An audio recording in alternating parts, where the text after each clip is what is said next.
Welcome back, everyone. It's Charlie. So Dave Filoni and Jon Favreau came to D23 with The Mandalorian and Grogu trailer. They said they've been filming for a couple weeks. They had enough footage to put together an actual trailer. I had to travel the last couple of days, so of course I got super sick. So that's why it sounds like Grogu is force choking me while I'm doing the breakdown for his movie trailer.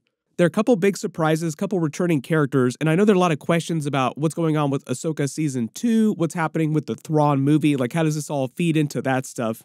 So we'll break it all down, just starting with the beginning of the trailer footage. So about the first 30 seconds of the trailer is just a recap of Mando and Grogu's relationship since The Mandalorian Season 1. If you remember the trailers for Mandalorian Season 2 and then the Mandalorian Season 3 trailer, it kind of played like that with a bit of a recap at the beginning of the trailers.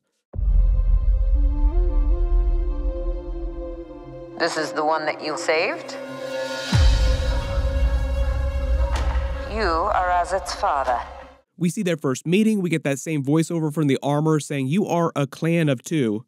We get a little footage right before he actually met Bo-Katan and her night owls.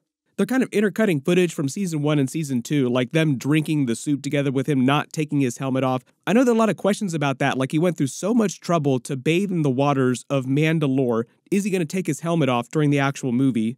My assumption there is that if he does take his helmet off in the movie, it'll be a flashback. Like in present day, he will keep his helmet on just because he went through so much trouble to put it back on. We get a little more voiceover from him saying, "This youngling is my apprentice." This is a scene from Season 3 with him pointing at the Mandalore planet. More scenes from Season 1 where he sort of explains who he is, what he does. "I'm a bounty hunter." He says, "Now that he's with me, I'll be more selective about the assignments that I take." Then we actually start to get the brand new Mandalorian and Grogu movie trailer footage, the assignment that he's being more selective about, which they basically teed up at the end of Season 3. They imply during the trailer footage when the movie picks up, he's gone back to regular bounty hunting work like he did during The Mandalorian Season 1. Then most of the footage that we see with him on a planet is actually on an ice planet. Now, a lot of people were quoting this as Hoth, but it could be any ice planet. Not clear why he's busting into this room. There are a bunch of administrators being protected by snowtroopers. Big first for the Mandalorian series. We haven't seen snowtroopers on the series before. No sign of Grogu in this scene, but he takes them out easily. Then real big surprise, the Razor Crest is back, and Zeb is flying it. So we saw Zeb during the Mandalorian Season 3. We knew he was a character inside the universe still. They can't ignore me face to face. I like your attitude. Good luck. Most people remember him from Star Wars Rebels. He didn't appear during the Ahsoka series, even though that was kind of like Ahsoka Season 5. Currently, he's been acting as a pilot with the New Republic, flying with Carson Teva. And remember, this is inside the cockpit of the Razor Crest, so my guess is that Zeb is dropping them off on this ice planet for whatever mission that he's on in the rest of the trailer. Notice that Grogu isn't in a pouch, he's just hanging on to Mando's pauldron there on his shoulder. My guess is they just rebuilt the Razor Crest at some point, or Mando rebuilt it somewhere. Maybe that's what he's been doing on Navarro in that new house of his, like he's just been spending all that time since the end of Season 3 rebuilding the Razor Crest. Then after Zeb wishes them good luck, we see the interior of this Imperial facility on the ice planet with all the snowtroopers getting ready to fight them. Mando walking down the hallway, Grogu taking one of the shafts in just because he's so tiny. Early prediction, Grogu sneaks in one of these tiny tunnels and then helps open a door for Mando to walk in. Then we actually get an Imperial mouse droid, and we actually go to its perspective, like the perspective of the mouse droid, as Mando is fighting all these different snowtroopers in the hallways here. It's actually pretty cool visualization. Basically, he's wrecking all of them, as you would expect. Then we get a funnier scene of Mando and Grogu breaking out of that Imperial facility on the ice planet using an AT-RT, that's like a little personal walker where they're sitting on the back here, running into a bunch of full-size AT-AT walkers. Grogu's probably having the time of his life here. They flashed the title card. This will probably change. This is probably just a temporary title card. And the trailer even has its own little post-credits scene with Grogu and a couple of the Anzellans from The Mandalorian Season 3 on their ship. It looks hilarious just because he's about the right size for the two of them in their tiny little ship. Notice the smile on his face like he is having the time of his life. Apparently, it's sometime after the end of Season 3, he and the Anzellans made nice, like he isn't trying to squeeze him at every left turn now. My assumption here is that Grogu is trying to help Mando, and that's why he's getting the Anzellans' help, like you don't see Mando anywhere near here. And a real big reminder that the movie's coming out May 2026. So like the big deal at the panel that Dave Filoni and Jon Favreau were talking about is that this is like the grand return of Star Wars to movie theaters. They didn't really say anything about the Thrawn movie because that's meant to be like a completely separate thing. I think the whole thing is because they're trying to reinvigorate Star Wars inside movie theaters, like get asses in seats. What they'll probably do is they'll just do another Mandalorian and Grogu movie. Like they'll just keep doing Mandalorian and Grogu movies as long as they're successful. Dave Filoni is supposed to be directing the Thrawn movie. Originally, I would have said that would have been like the second movie in this Mandalorian and Grogu trilogy. Like they'll just turn it into its own little trilogy in this part of the timeline. But we're not supposed to see the Thrawn movie till after Ahsoka Season 2, and the Thrawn movie was when they said that everybody in this part of the timeline would cross over, like the Ahsoka characters with the Mandalorian characters, the Skeleton Crew characters. I haven't done a trailer video for that yet, but there's a Skeleton Crew trailer with Jude Law who plays a Jedi character. It's meant to be very Spielbergian in a completely different part of the galaxy, but during this part of the timeline, so eventually it will cross over with the Mandalorian.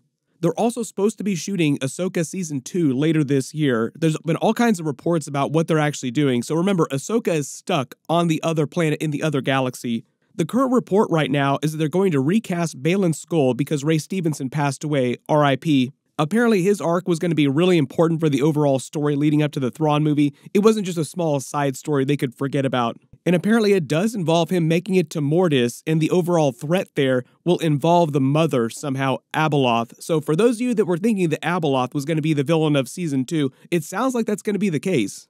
This would involve Dave Filoni bringing another Legends character into main canon again, just like the Thrawn character. Dave Filoni is famous for doing stuff like that. Thrawn is just like the biggest example of that. The whole story of her character is that she was a human woman who lived on Mortis with the Mortis gods and cared for the son and daughter like their mother. That's why she was called the Mother. But unlike them, she wasn't immortal, so she started to grow old. She wanted to stay with them. So one day, trying to achieve the same immortality that they had, she drank from a place called the Font of Power and bathed in a place called the Pool of Knowledge. Those were a nexus of dark side force energy and light side force energy that also gives you knowledge of all things from the past and the future. So you basically get the entire timeline downloaded into your mind. It's a little bit like you turning into Bran from Game of Thrones. That process wound up driving her mad. She evolved into this twisted, immortal, and very powerful entity called Abeloth. She wound up being the villain of a bunch of Fate of the Jedi Legends books. Those were all the books involving Luke Skywalker's Jedi Academy, his son Ben Skywalker with Mara Jade, the Solo twins, all the original Legends main characters. So just like Dave Filoni has done with the series in the past, when he canonizes a Legends character or recanonizes a Legends character, typically he just grabs the character and doesn't do everything associated with the character. They already canonized a lot of the Mortis stuff from Clone Wars, so Abeloth is just like the Legends thing that they're throwing on top of that. It was kind of the same situation when he recanonized Thrawn. Like first he just did Thrawn and a little bit of his Legends backstory, and then like slowly started to introduce more bits of his Legends backstory. But for the most part, all the Thrawn stuff that he did during Rebels and in present day now is brand new stuff. There's a pretty good chance that they can get Ahsoka Season 2 out by the end of 2025 because I think they want at least 2 Star Wars series next year, Andor Season 2 being the other one. There was actually a trailer for that at D23. I'll try to do a video for it if I do have time. If you couldn't tell, I'm super sick right now. I had to travel like the last couple days, so of course I'm super sick. But because the Mandalorian and Grogu movie is coming out May 2026, I think the idea is that they want Ahsoka Season 2 to happen right before that. Which is why I'm not expecting Ahsoka to appear during the Mandalorian and Grogu movie. Maybe some of the Ahsoka characters that are inside the main galaxy, but not Ahsoka herself. For those of you asking, I do think that Hayden Christensen is supposed to come back during Ahsoka Season 2. The way they teed him up at the end of Season 1, like, oh yeah, Force Ghost Anakin in present day, probably going to come back and talk to Ahsoka as a Force Ghost at some point. The other funny thing that Rosario Dawson said in real life when she was asked about Hayden Christensen coming back, like they've been doing a lot of Comic-Con panels together at different conventions recently. She said on her ship, she has a bunch more of those holo discs with recordings of Anakin back during the Clone Wars when she was younger, giving her lessons.